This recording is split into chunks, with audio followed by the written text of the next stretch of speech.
From Walt Disney working for the FBI to what actually goes on inside the walls of Area 51. These are the top 5 terrifying secrets the government don't want you to know. Coming in at number 5, we have Area 51, a classic birthplace of conspiracies about aliens and UFOs, but do you know what actually goes on inside those highly secured walls? Located 120 miles northwest of Las Vegas, the base is a government-controlled piece of land. The ground space of Area 51 is so big that it's around the size of Connecticut. Surrounding the base, there is very little around it, far from modern living styles, and even lacks cell reception. And this is by design, as in 1954 the CIA was asked by the president to find a secret location and found what they were looking for here. Civilians are prohibited to enter the grounds of Area 51, with threats of a fine and imprisonment if civilians trespass or take photos of the building. In 2013, the CIA approved the release of declassified documents about the history of the site. This was the first time the US government acknowledged the existence of Area 51,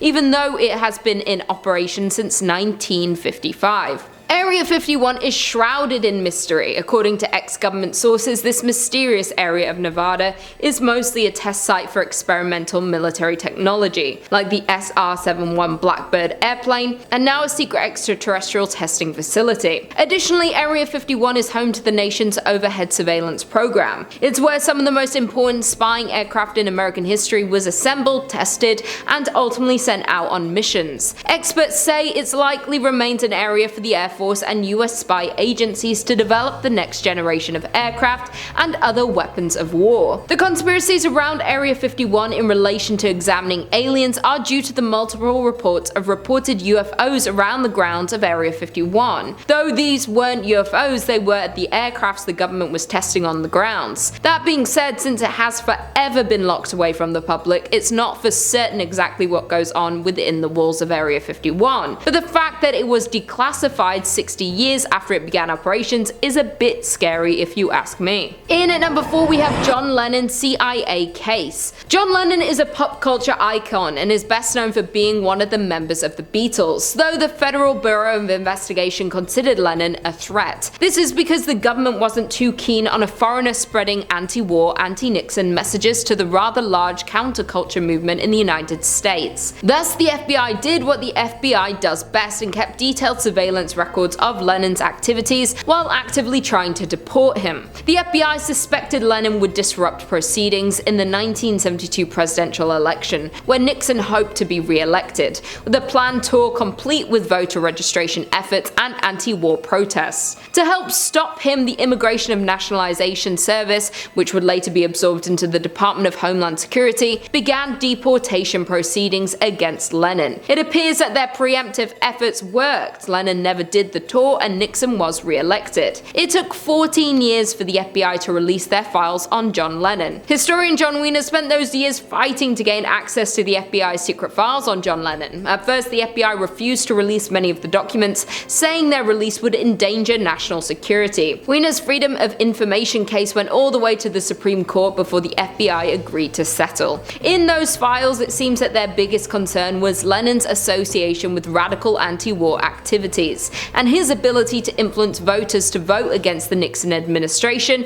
in the coming election. Therefore, the CIA led to the conclusion that his visa should be terminated in the interest of national security. John didn't go down without a fight though and fought this claim with lawyers. When that didn't work, the CIA tried to deport Lennon, this time by catching him for narcotics, even though the FBI doesn't enforce possession of narcotics charges as it is a state offense. That being said, the CIA proceeded to give the Miami FBI office a discreet porter to arrange a drug bust. However, all of Lennon's files were destroyed due to what they claimed to be part of a routine file destruction procedure, so this can't be known for certain. Coming in at number 3, we have the Bohemian Club. The Bohemian Club is an elite invitation-only social club founded in San Francisco in 1872. The Bohemian Club began renting the campground for an annual retreat before purchasing it outright in 1899. But what actually happens at the club? Well, in June and July, some of the wealthiest and most powerful men in the country flock to the Redwood Grove in Sonoma County, California. They're all members of this so-called Bohemian Club, a private all-male club that journalists counted US presidents,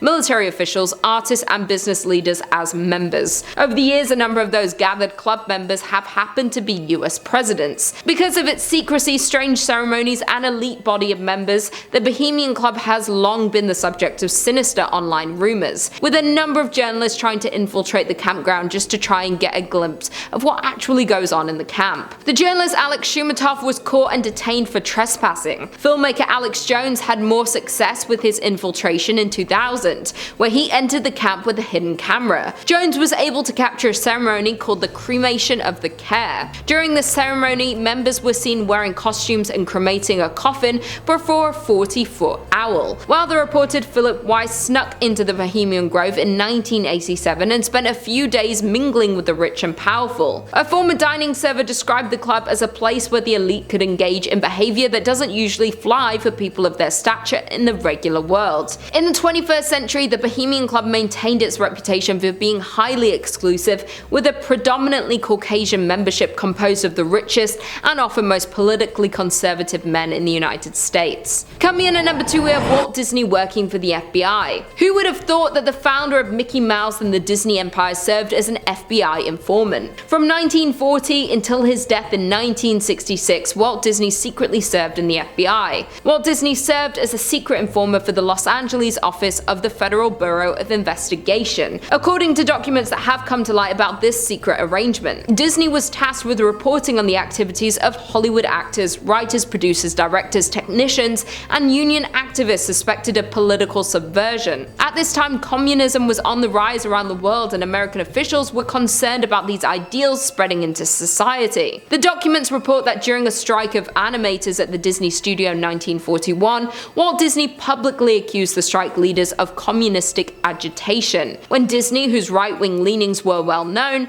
testified before the House of Committee on Un-American Activities in Washington, he named several of the animators who had led the strike as communists. In return for Disney's information, the director of the bureau allowed Disney to film in the FBI headquarters in Washington. For his part, Disney allowed the director access to Disney scripts and make changes in movies and episodes of the Mickey Mouse Club television show. Due to Disney providing the bureau with information and doing such a good job, he was named Full Special Agent in Charge Contact in 1954. This title was given to those who were trusted informers that is able to provide transportation and equipment, as well as public relations services to the bureau. And finally, in at number 1, we have they investigated ESPs. The extrasensory perception, also known as ESP, is considered a sixth sense, including claimed reception of information not gained through the recognized physical senses but sensed with the mind. According to the FBI Vault, ESP is considered a perception of information about events beyond what may be discerned through the 5 physical senses or deduced from past experience